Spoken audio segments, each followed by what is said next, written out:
America's #1 source for independent talk radio for over a decade. We are the GCN Radio Network.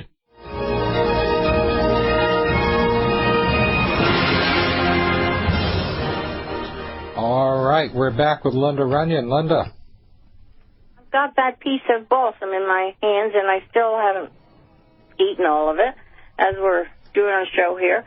And I just want to let you know that if you didn't save your Christmas tree, because you had about 6 months supply of both food and tea. It's just totally amazing what my closets hold. And my closets, for me, are not survival as much as just phenomenal choice. When someone comes in, they can say, I want a bag of this in the tea, or I want a bag of that. Because up in my closet, I have literally, and I'm not saying this like I have this and you don't, you can do it tomorrow, you know. I have paper bags of various different trees that parts of it are edible. Like the catkins, which are the little tips of the pine trees. Now, go back on the fiches of George's. Go into his archives there. We send you a list of radio shows so that you can match the dates of what I talked about to his show. And you'll be able to very quickly pick up a show on catkins, the pine tree, in detail, okay? So there's a bag of catkins. I have another bag of strings, I call it, where I take the inner bark from all different trees, any tree that happens to be somebody had a branch blow down or something. And if you go in the second layer, the outer layer is your bark. The inner layer is your cambium bark. That's the layer that carries the water back and forth in the tree to keep it alive. So that usually is red. It's a redder color than the outside of the bark of whatever the tree is. And that cambium bark is what we collect in survival situations and to store food situations. And I collect it because it's very easy to pop off a branch. After you take the outer bark off, which it's according to the time of year, it'll absolutely slide off easily, especially a branch of any of the trees in the spring, because it's full of sap. So it comes off very easily. In the wintertime, it's rather, the whole thing is like frozen, adhered together. So I would bring it inside, defrost it, and remove the outer bark.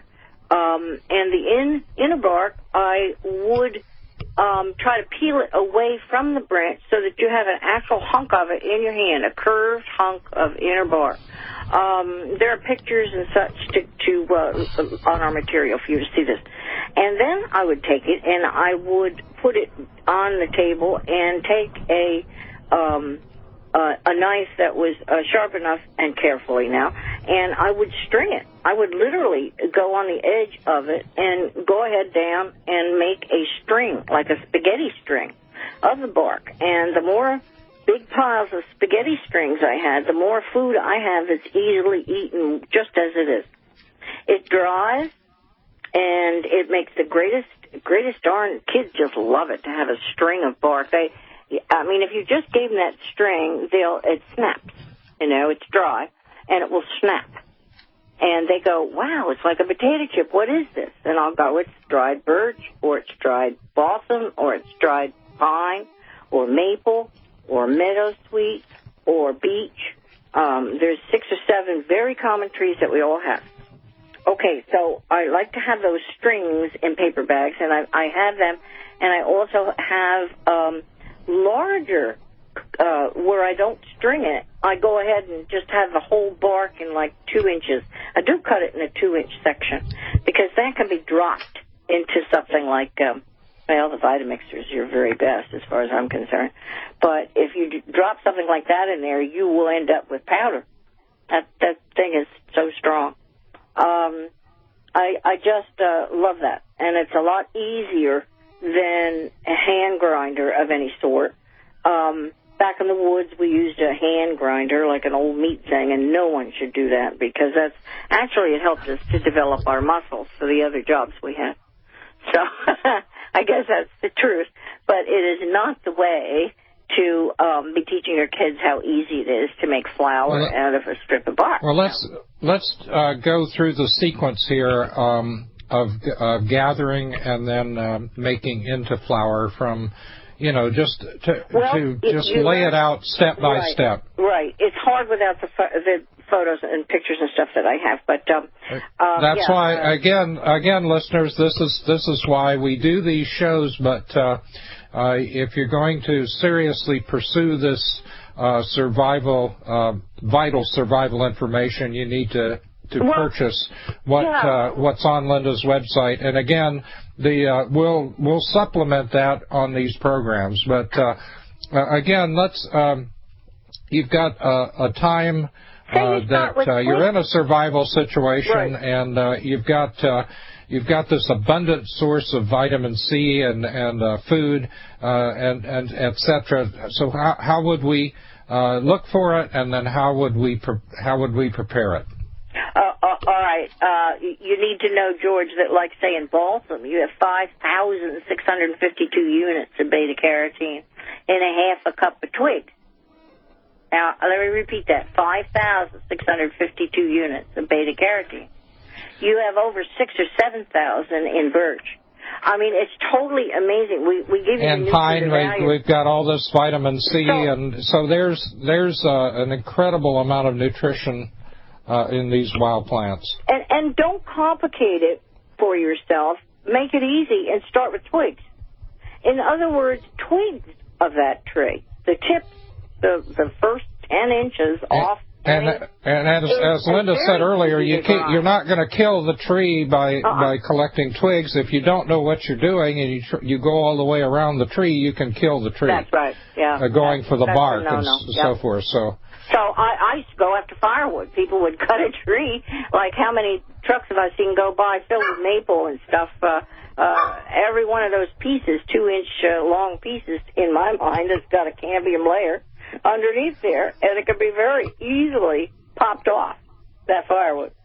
So you have to experiment according to the time of year. Make it easy for yourself and do twigs. So I have a bag filled with twigs of all different edible trees because they have different nutritive value, all very high in value, and they store without a problem. A bag of twigs, how hard is that? My Christmas wreath is solid twigs to me, and solid if I want to grind that to flour, it's solid flour, the whole wreath. Hypothetically, I could do that. And I have a bag of, and I'm not getting off the beaten path here, George, but I have a bag of strips of bark of various different trees, 2 inches, as I say, because it's easy to gather that. If you want to do the 2 inches instead of the twigs, which is your easiest, okay, and then it's ground. And it's ground in the way that you find it's easier to grind. I have found that Vitamixer is the answer. I mean, I now have electricity. I didn't. For 26 years, we use hand grinders for these jobs. Unbelievably hard, but we got used to it. And I would always try to make the easiest way. And, of course, the easiest way would be taking twigs and peeling them as far as I could peel them, right down to the pith. The very hard center, let's say, of any twig. I would peel as much as I could, throw the pith away, and I have even stir-fried with a clove of garlic and olive oil or all sorts of recipes, that stringy bark that's been peeled off of a twig. And in a matter of 15 minutes, I could have a whole plate full for a family and make it Italian and make it all different recipes that you could add to it. There's just so much to it. I don't know. There's so much to it. It needs to be seen in the material. So send for the free material. That's going to get you started. All right, we'll be back. We'll be back after the break, and always respect local laws when you're gathering edible wild plants. We'll be back right after the break.